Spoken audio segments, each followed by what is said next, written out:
Hi student, मैं संतोष Vishwakarma. Welcome in my chemistry classes. Today I will study class 11th chemistry unit 1st part 18. My topic's name is stoichiometry. Some other peoples are called stoichiometry and here I am called stoichiometry. इसको स्कायोमेट्री भी पढ़ते हैं, स्टाइयोमेट्री भी पढ़ते हैं. आपका sense जो भी आप पढ़ सकते हो आप पढ़ सकते हैं इसको. तो इसको पढ़ेंगे. स्कायोमेट्री होती क्या है और ये आपका लास्ट टॉपिक है इस यूनिट की. स्कायोमेट्री ये क्या होती है? एक ग्रीक वर्ड है. स्कायोमेट्री क्या है? एक ग्रीक वर्ड है जो दो वर्ड से लिया गया है. एक स्कायोन मतलब होता है एलिमेंट और दूसरा होता है मेट्रॉन यानी कि मतलब होता है मेजरमेंट, मतलब एलिमेंट का मेजरमेंट करना, यानी कि इसमें एलिमेंट का मेजरमेंट करना होता है. यानी कि यहाँ पे हम क्या डील करते हैं, यहाँ पे हम रिलेशन देखते हैं किसी भी रिएक्टेंट और प्रोडक्ट के बीच के. यानी कोई भी अगर हम केमिकल रिएक्शन लिखेंगे तो उसमें रिएक्टेंट होगा, प्रोडक्ट होगा. अगर रिएक्टेंट और प्रोडक्ट के बीच में अगर जो हम रिलेशन देखते हैं उसी को हम स्कायोमेट्री पढ़ते हैं. और ये जो स्कायोमेट्री जो होती है इसका कैलकुलेशन भी किया जाता है जो कि कन्वर्जन ऑफ मास पे या कन्वर्जन लॉ जो पढ़े हैं उस पे ये बेस्ड है. तो हम इसका डिफिनीशन लिख लेते हैं. तो हमारी डेफिनेशन हो गई, ऐसा इसका मीन्स हो गया. Stoichion means element and metron means measure, यानी कि मेजरमेंट ऑफ एलिमेंट ही स्कायोमेट्री होती है. इसको थोड़ा और हम आगे डिफाइन करते हैं. यानी कि इसको लिख सकते हैं कि it is a calculation of, लिख सकते हैं it is a calculation of reactant and product, reactant and product in chemical reaction, in chemical reaction. ये हम इसको ऐसे भी डिफाइन कर सकते हैं. नीचे इसको हम डिफाइन कर सकते हैं the quantitative relationship between reactant and product in chemical reaction.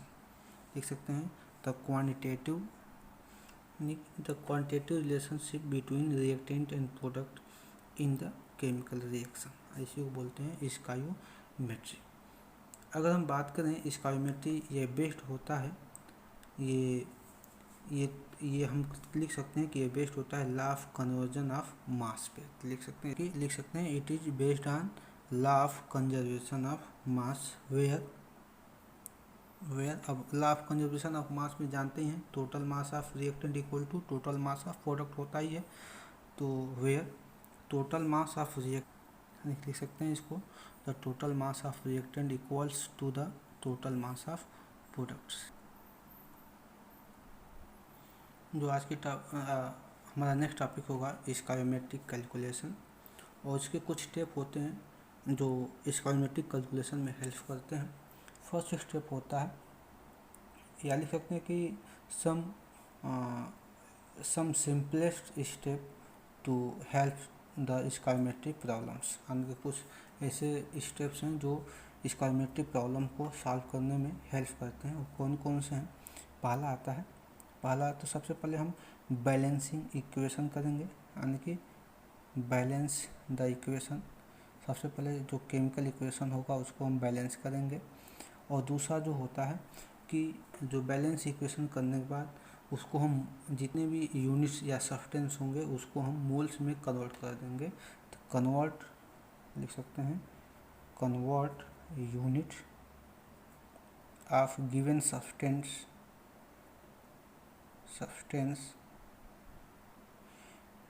Two moles, यानी कि हम मोल्स में कन्वर्ट कर देते हैं. और उसके बाद हम यूज करते हैं यूजिंग मोल्स रेशियो, या हम इसको calculate the moles of substance लिख सकते हैं. Calculate the moles of substance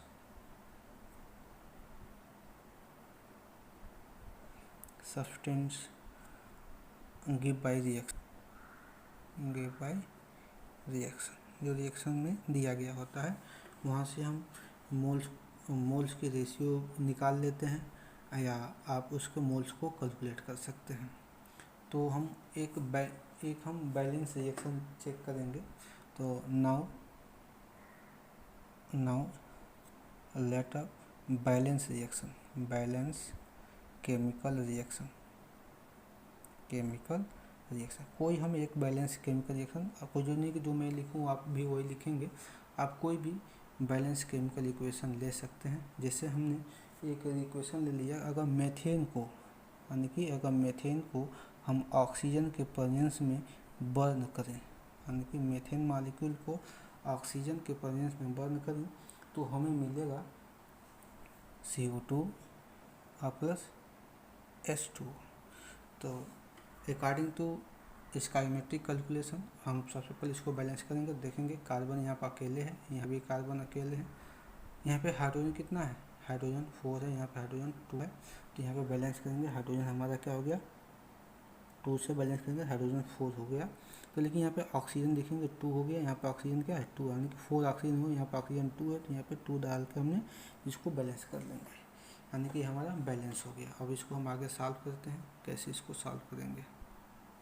तो ये एकदम सिंपलेस्ट है, आप जानते हैं, यही सब लिखना है, जो मैं बोलूँगा वही सब लिखना है कि 1 mole of methane react with 2 mole of oxygen to form 1 mole of carbon dioxide and 2 mole of water molecule.